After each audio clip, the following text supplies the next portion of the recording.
Most events are forgettable, not because the people running them don't care, but because they're optimizing for logistics instead of memory. I'm Jay Minash, Senior Director of Strategy and Growth at Exhibitus, and this is Event Experience Experts.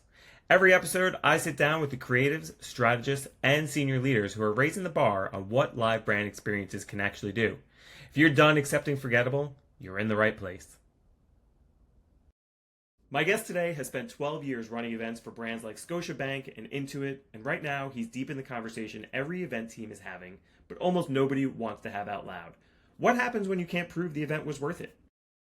He's currently manager of events at Point Click Claire. He just shared a stage in Toronto talking about where event budgets actually pay off in 2026, and he's not shy about saying the scariest phrase in the industry, his flawless execution. Please welcome the man, the myth, the legend, Evan Babins. I'm so happy to be here. Have been waiting for this moment since you first posted that you were doing this podcast. So I'm very excited to be here. I mean, I got excited. I think you were the first person I got to be on. I'm like, oh, thank goodness. I don't have to just cold outreach everybody I get to be on this show. It's a pitchless guest, you could say. Yeah, well, and you also led me to Aaron Kaufman, who him and I have been connected on LinkedIn for years at this point, and I've seen his content, but I've never actually met him. He was the first person I talked to that I've never met before, so that was also fun, and that was amazing. Thanks to you. Yeah. Listen, if nothing but I'm one of few that connects people with nothing expected in return, and so hearing that is cake on top. And, I love me some Canadians with my hockey love. How can I not talk to all the Canadians I possibly can? I mean, listen, there's, I would say there's a drastic difference sometimes between Canadians and Americans that a lot of people see or don't see. But I think there's a group of us, and thankfully I can put myself in this group, I think, that cross the border, not literally, but figuratively. We could fit in conversations and in groups and in settings in New York, in LA, in Miami, in Toronto.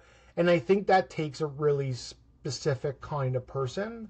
And I've, done a lot of my personal brand building in the spirit of being the guy who is pumping Toronto and pumping Canada, and I'm the first one to say American companies and European companies need to bring their events here and not just stay in Vegas and Chicago and Nashville. But also I think I'm also someone who, if I drop myself in New York or Chicago or Nashville, I feel like I could just hit the ground and run. And there wouldn't be a cultural learning or I'd need to figure things out. I think I'm one of those people who, because I'm connected with so many Americans, I think, are so close to, I think I could just roll and run with things. I think it's also a part of the big city, you're in Toronto, so it's obviously you have that urban environment feel. You're kind of used to it in your life anyway. But yeah, I mean, there's so many.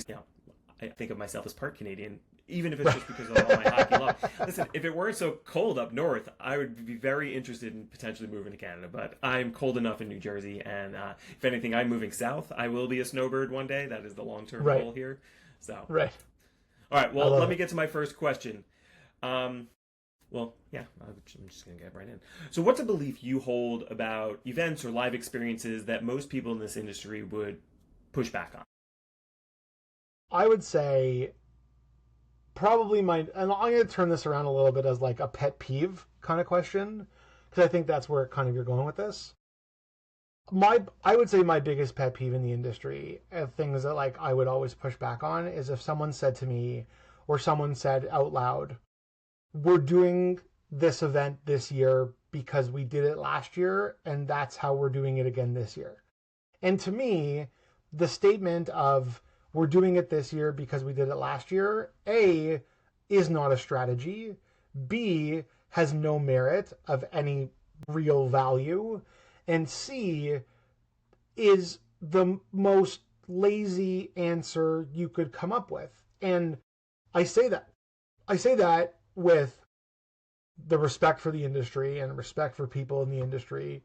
But if you're not pushing the needle forward by at least 1% or doing one thing different, year over year, or if your event is biannually or quarterly, whatever the cadence is, you're missing something. And you're missing a big piece of what it means to produce an event. And that event can be a board of directors dinner for 10 people at Alinea in Chicago.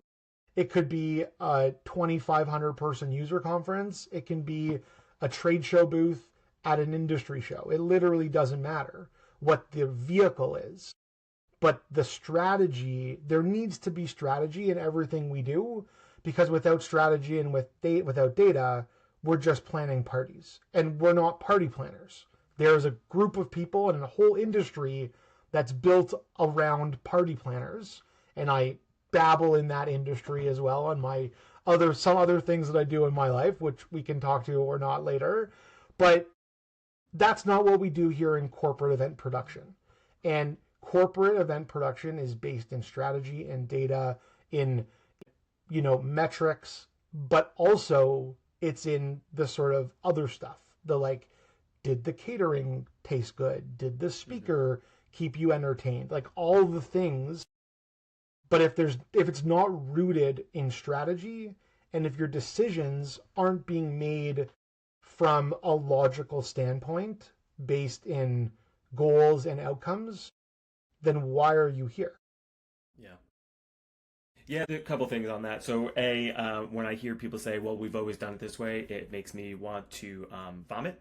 Because it's like, cool. Like, yeah, we could always do it that way. And to your point, it's like, you're kind of just coasting. Like, what are we really doing here? And if you're not rooted in that strategy, you don't have those objectives. And I hear it more and more. It's like, I'm amazed how many conversations start with like, oh, I'm not really sure. It's like, how are we having this conversation if you're not really sure?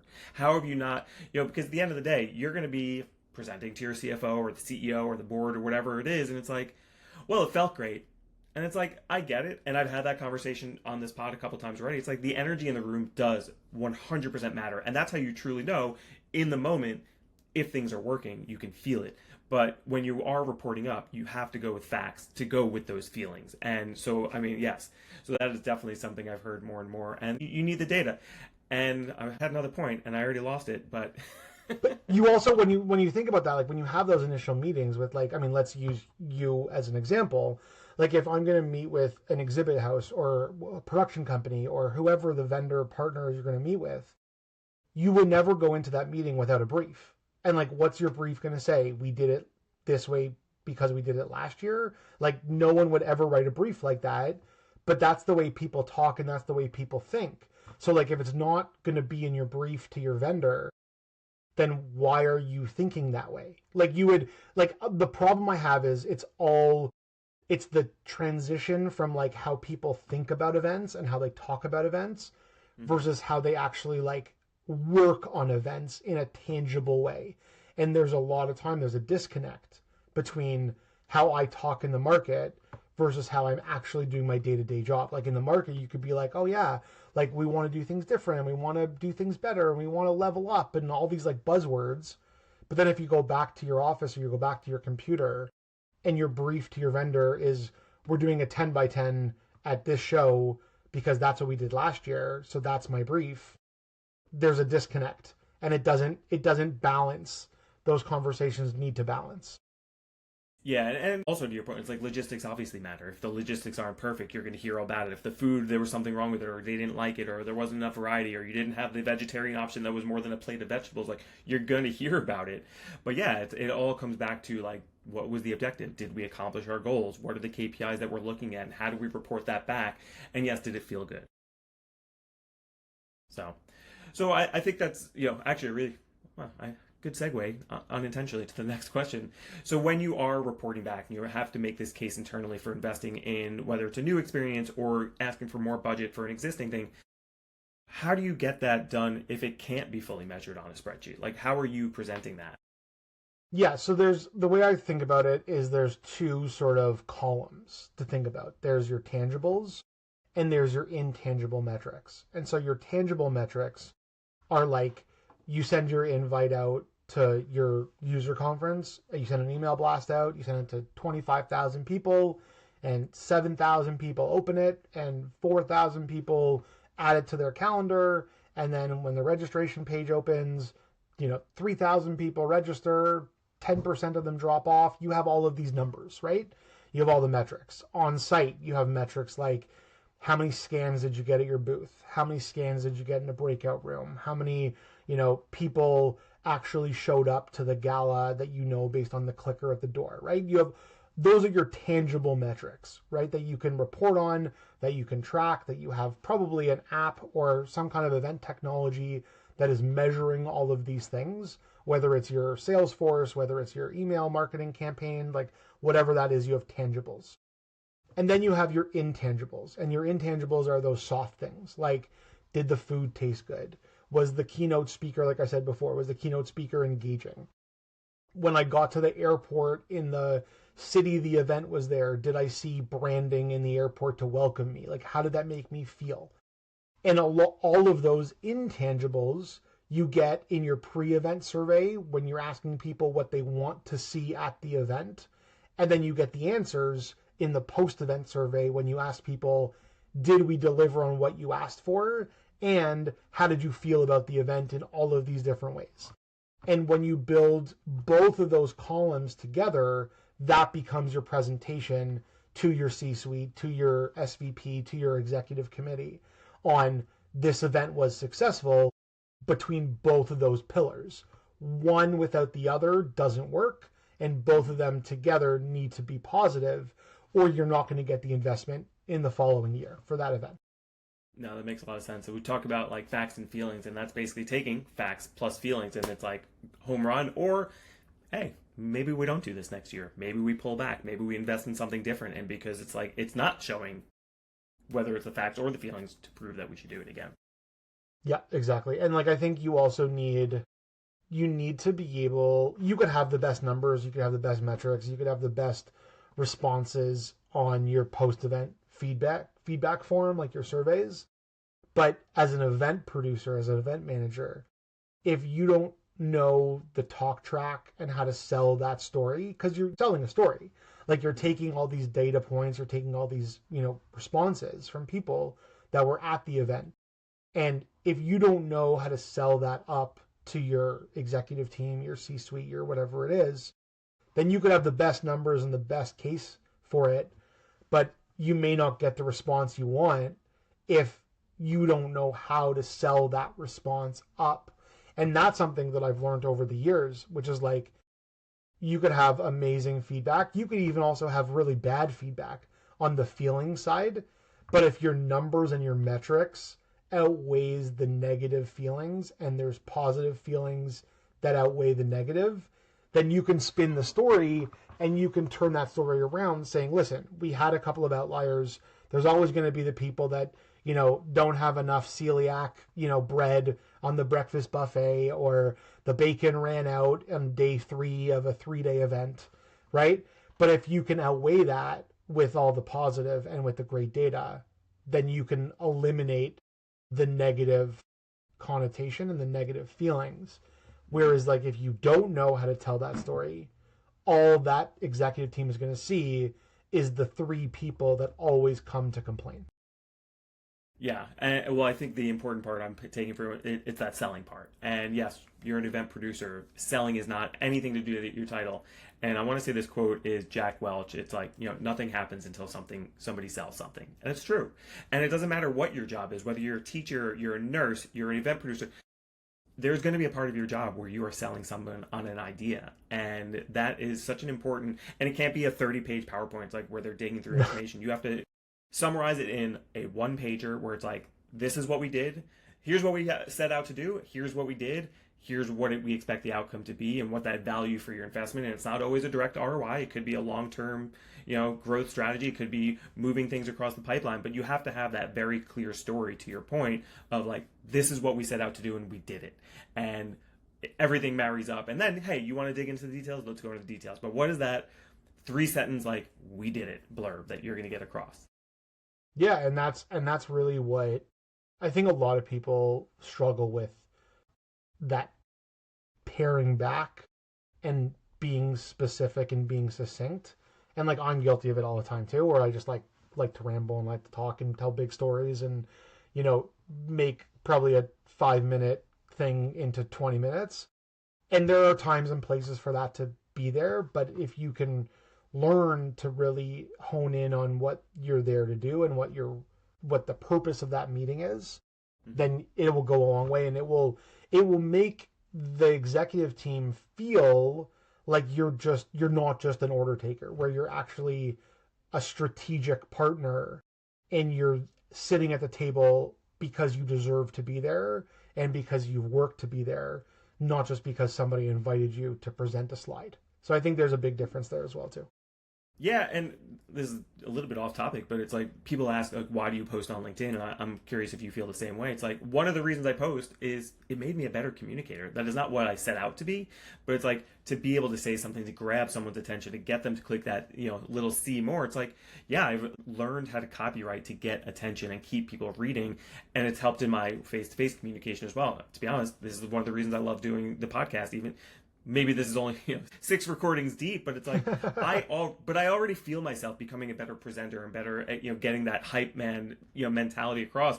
I got a pitch later today. I'm excited. I wrote an intro for it. I never write intros. I usually just here's what we're here to do, tell them the 3 things, move it to the next person. I'm gonna get them hyped up like I do an intro for this podcast. And it's like, this is why these little things make a difference in how you communicate. And doing a Toastmasters for any event person, I highly recommend it. I will tell you, it scares me to do things like that, which feels weird to say out loud because I present in front of people all the time. But it's different when it's I don't know what I'm talking about. You put me on the spot, I may not be as comfortable as when I get to prepare. But all this to say, it's you need to be able to sell, and you need to be able to communicate quickly and efficiently and purposefully.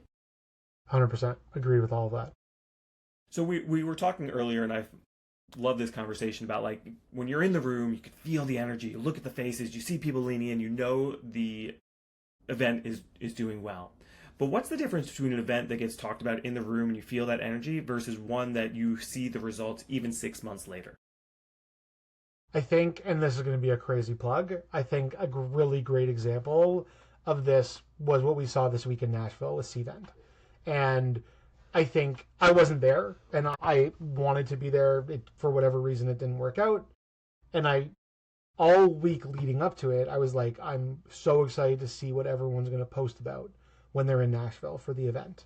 And nobody knew what Cvent's plan was, obviously, to do their rebrand and to do it during Reggie's keynote, in his 45-minute keynote, do an entire flip of their rebrand across all the platforms, across all their branding. And I think this is an assumption. This is my take from Toronto looking at what's happening in Nashville.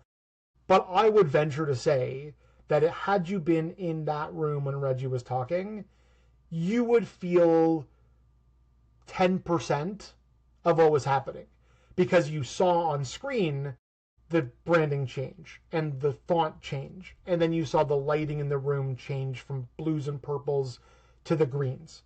What you didn't know was happening was everything outside of that ballroom.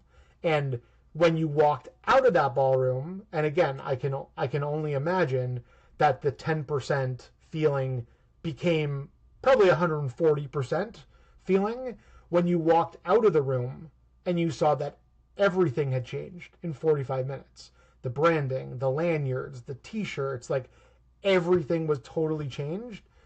That is a measure of the feeling in the room and how you know that something special has just happened. And I think there are very few companies who could have pulled that off the way that they did this week. So, snaps to Cvent and the team. But I can from 30,000 miles away, or however far Toronto is from Nashville, I felt like only a small percentage of what had happened, seeing it on social, seeing it on Instagram, seeing everyone's posts on LinkedIn. But if I had been in the room, I'm sure you would have felt that energy, you would have felt the shift. And I think that's an amazing accomplishment. And I don't think a lot of people could pull that off and get that energy and that feeling the same way. But I think this was obviously planned for months and months out, and a massive secret. And like, had being in that room, I think you would have felt the magic and you would have felt the energy. And I think that probably was the highlight of people being in Nashville this week. I mean, first I'll say that sounds incredible. That for me, that was breaking news. I didn't know they did that. I had no idea. Seriously? I knew if Cvent Connect was this week. Our friend Yeah. Mr. Rich Rodriguez, who will be a future guest, he hasn't Yeah. agreed to that yet, but I will force him. He has no choice. Yeah. No, I didn't know anything about that. I have been in my little cave and not paying attention. Yeah, it was like they did like a full, like, you go online, you went online during the keynote when he was done, and it was all, the branding was changed on the app, on the website, like everything across, not even just Cvent app, like the Cvent app, like the Connect app, but like we use Cvent at work for like managing our registration, and like at 10 a.m. like Eastern time, it was still blue and purple, and by 11 it was green, and like the font had changed, new logos, everything was done. It was crazy. That orchestration sounds insane, and that is an Unreal. person I'm going to need to talk to now. Unreal, yeah. But let me pull it back to the original question. Say now we're January 2027. Yeah. How do, based on what you're describing, that sounds like something that will not only be talked about in 6 months from now, it'll be talked about in 6 years from now. What is that difference? Like, how do you think it's just because you can't create those moments obviously all the time? They're probably not going to have another rebrand for a decade. How do you make sure an event is talked about in 6 months from now? Let's talk about Point Click Care. You do your user conference every 2 years. That's a big stretch between them. How do you keep people engaged 6 months after? I'll even say a year and a half after. Yeah, I mean, you gotta be thinking properly about what your content looks like, and not even just your event content, but like, what's your pre and post, communication plan? What's your content that's being filmed on site? Like, what's the plan with that? Like, a lot of times people record main stage, and then it sits on a drive somewhere and just collects dust. But like, why aren't you packaging that up as a sponsored piece or not? And then giving people access for, let's say your ticket price is $1,200, let's call it, let's say, right? You say to people, you want to continue watching the sessions after the event, it's $150, and you get unlimited access to our sessions. Now you're getting more revenue. Now you're getting people to continue to watch it. Maybe like in your off year, you do like a webinar series, or you do like a small event series that connects one year to the other. So I think it's all about those moments, and I call it the attendee journey. And the journey basically starts from the initial save the date communication, and it goes all the way till the next event happens, like the next one in the series. And what are all the touch points along the way that you take people on that journey, where it's like, if it's email connection, if it's, on site, if it's packing list that you send, if you're sending your like VIPs, a packing kit that they're taking with them, where it's like a luggage tag and stuff for your knapsack and whatever that looks like as branded pieces. What are you doing in between the moments? And you get sort of, the up and down moments where it's like something really exciting is happening, and then it's like you have to wait a bit, and then your next piece that goes back up. So I think it's about the content.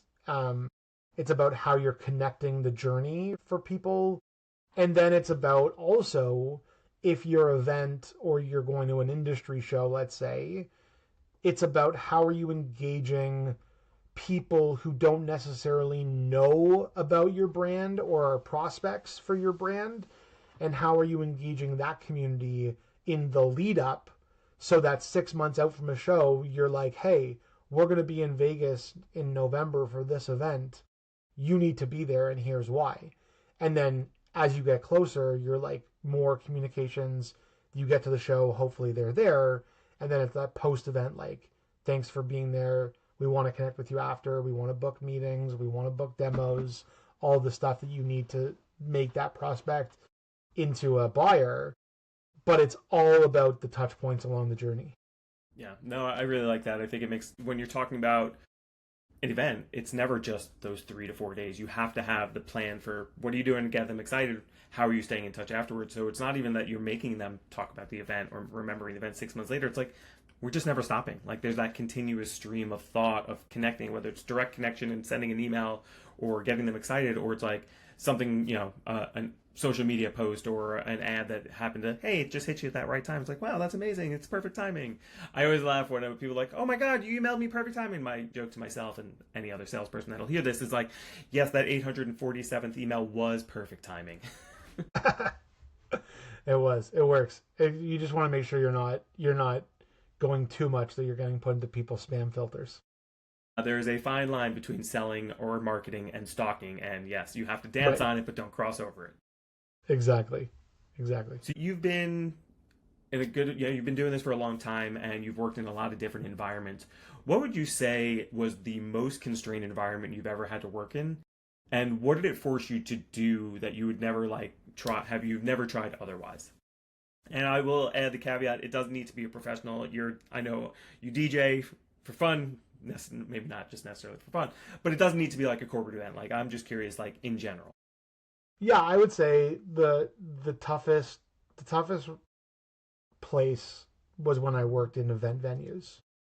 And that was a tough gig because it was like Tuesday to Friday office hours planning for events, and then it was on site from open to close of the event. So like we had in the venue I worked at, we had 4 different rooms that could be going simultaneously with 4 different events, Friday, Saturday, Sunday. So that's like potentially 20 or so events a weekend, right?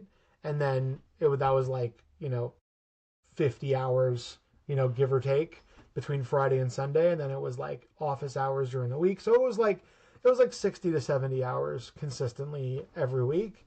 And it got to the point where I was like, it was a lot, and it was getting there was a toll, and there needed to be a break, and like kind of fell into something else. But that was for sure the toughest That makes like physically events sound straining. easy. Yeah, no, so one of my oldest friends works for SCE Event Entertainment. I think that's the name. Okay. Don't quote me on that. But he's a DJ, and it's similar. He doesn't work in an event venue, but it's like he could have a gig Thursday, Friday, Saturday, Sunday, Yeah. and it goes. Summer is actually slow for him because that's when a little bit slower, I should say. That's when Yeah. he usually pops up, and he doesn't get mad at us for texting him on a Saturday night. 'Cause we have our friend group chat. He's like, it is almost predictable that we do it, but yeah, no, that's.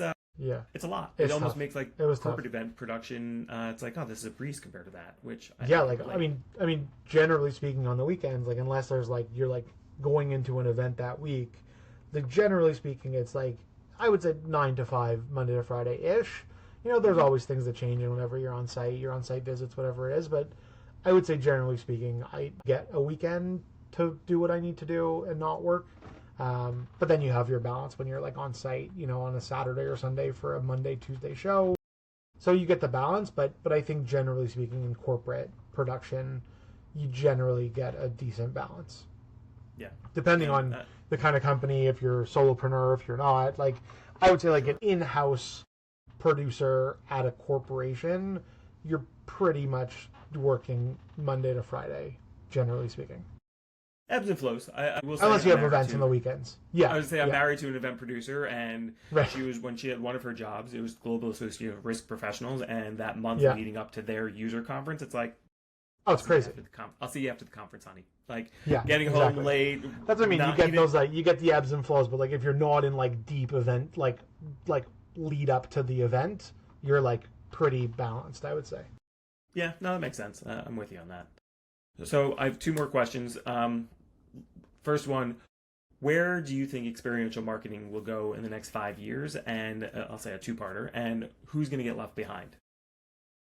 So it's an interesting conversation, XM and experiential, because I think XM means different things to different people. I think some people look at it as activation, an activation at an F1 race is XM.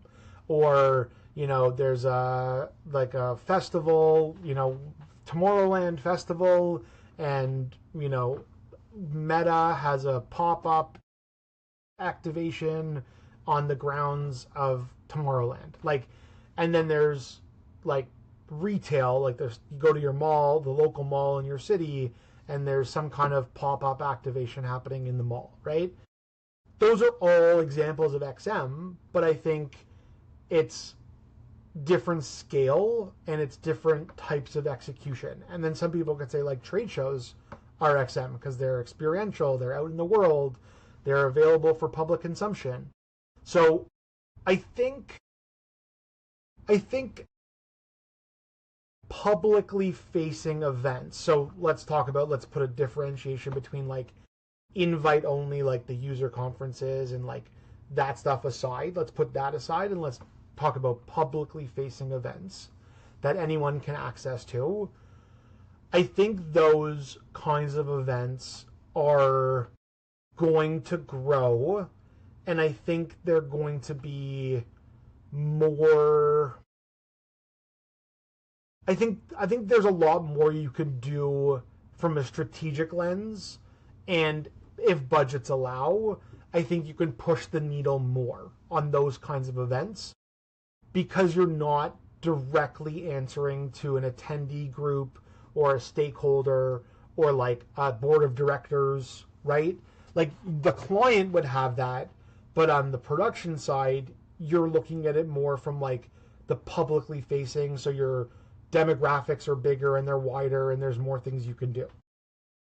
So I think that's going to grow, and there's going to be a lot of cool stuff that happens in that world, pending budgets continue to grow and not get pulled back, and we don't go into another recession anytime soon.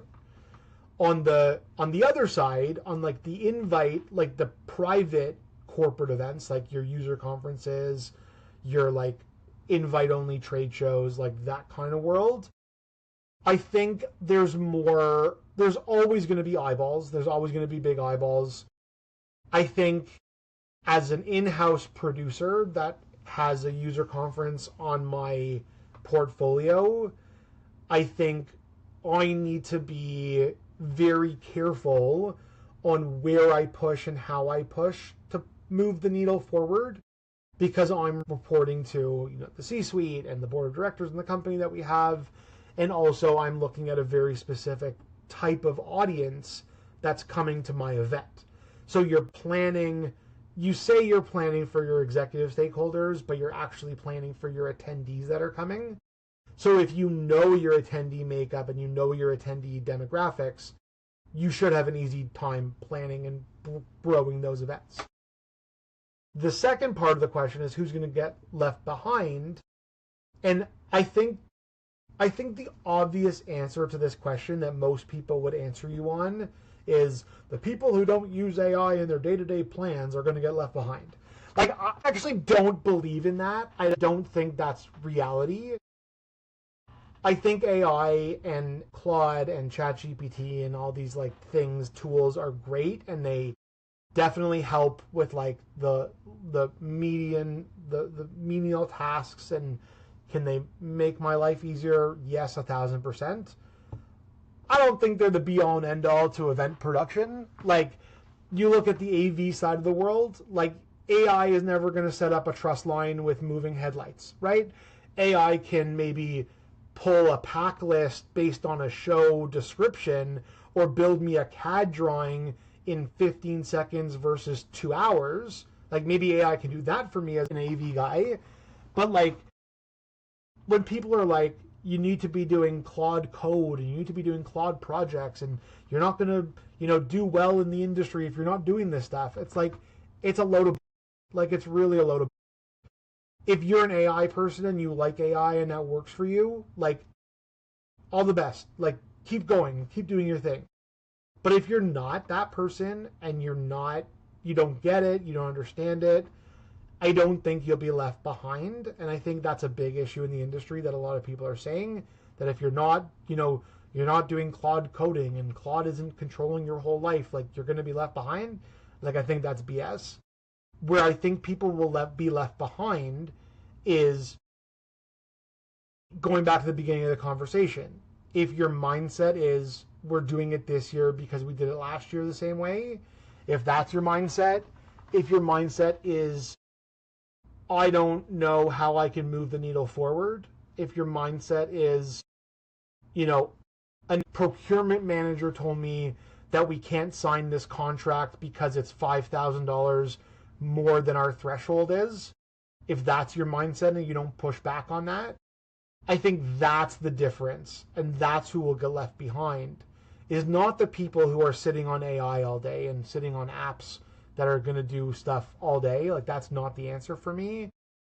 It's if you're afraid to push, if you're afraid to bring the industry forward, if you're afraid to not do everything in your power to make your mark on the industry and to leave a legacy, if you're afraid to sit in your box in your 4-line job description and just say, well, that's what I'm doing and I can't think outside of that and try to grow and do things that are different.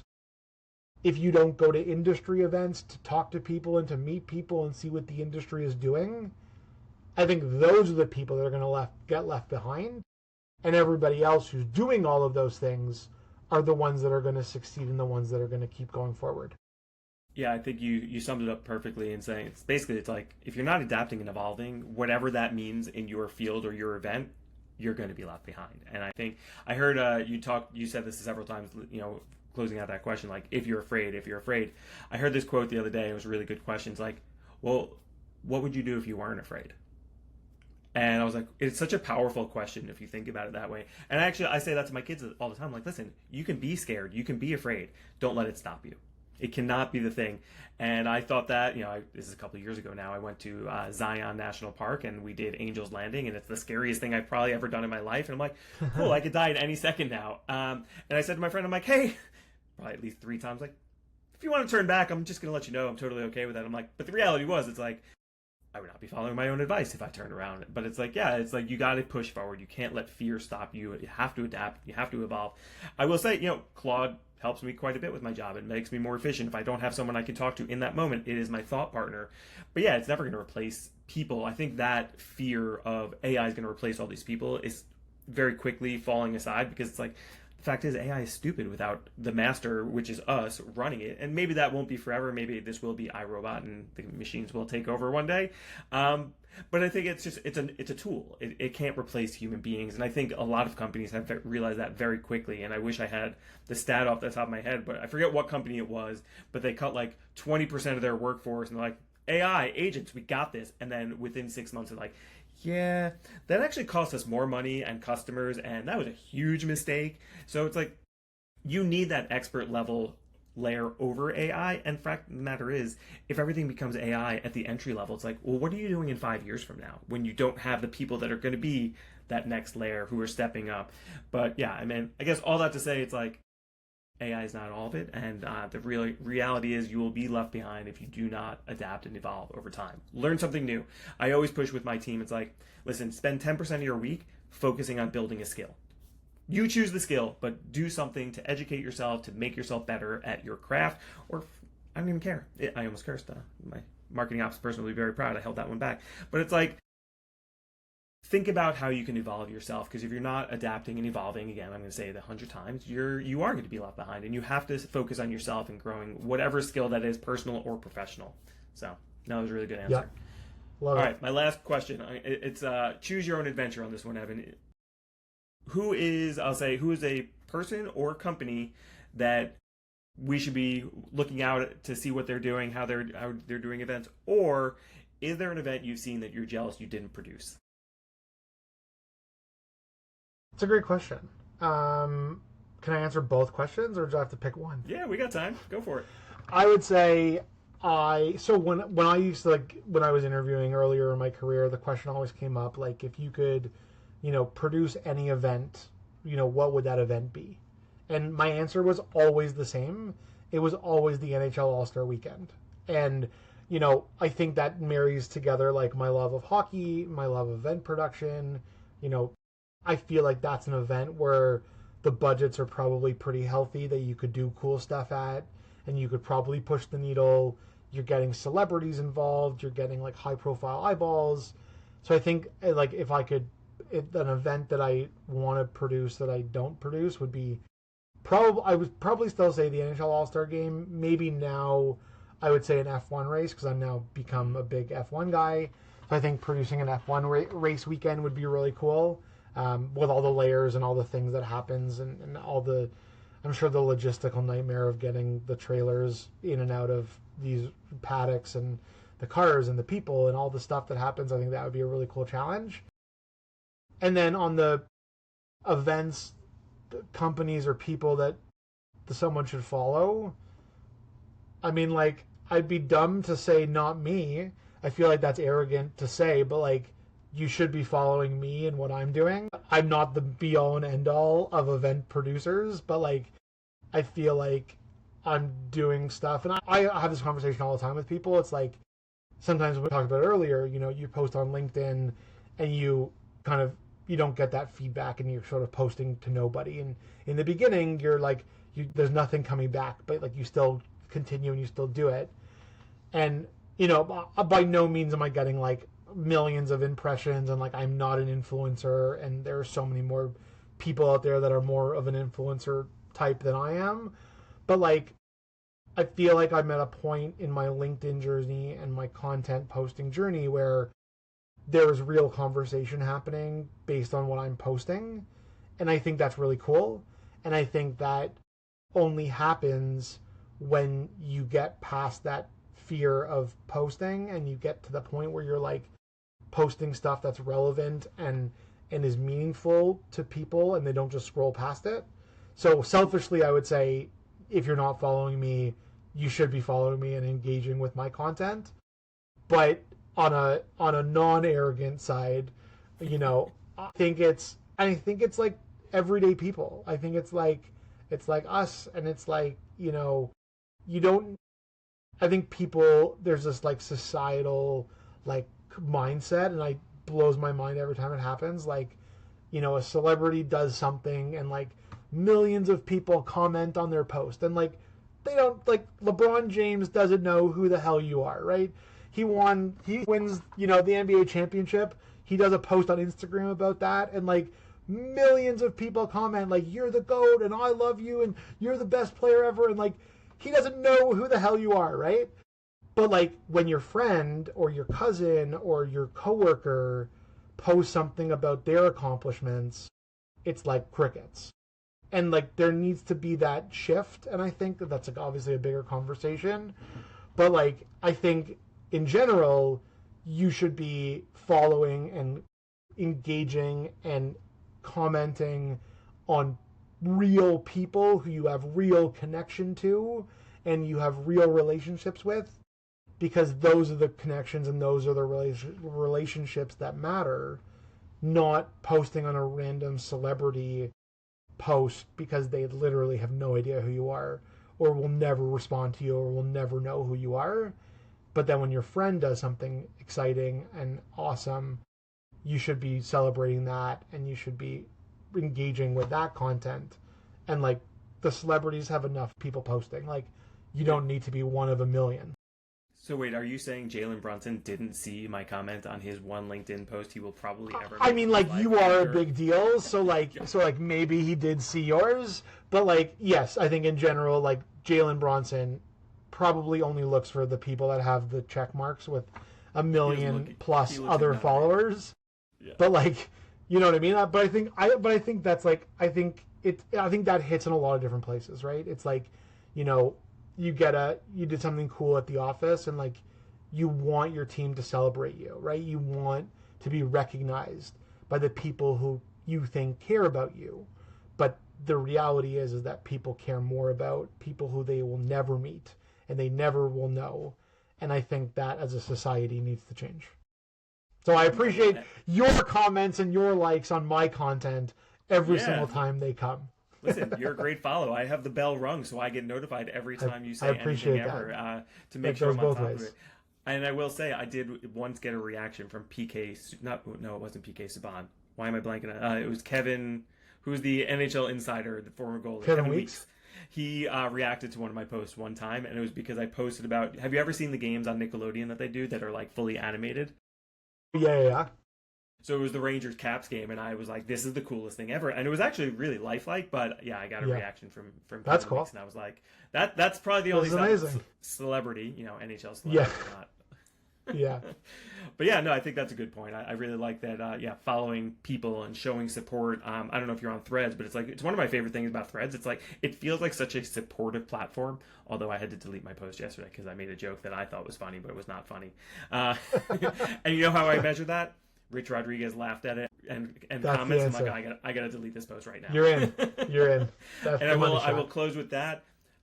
Rich Rodriguez, you should, if you're following him, you should unfollow and definitely do not follow him. And that is how I will end this podcast. Evan, thank you very much. No other way to end it. Yeah, right. And I'm going to make sure he will now have to listen till the very end of this to hear that little plug of do not follow and unfollow him if you already are. But Evan, this was a pleasure. Glad you hopped on and you're like, yes, I need to be on this wonderful podcast. And hey, you're guest number 6. Of hopefully 600. I'm gonna just keep. I love it. 6 million. Yeah, I'm hoping this would be. Maybe I'll be a Joe Rogan professional podcaster one day. We'll see.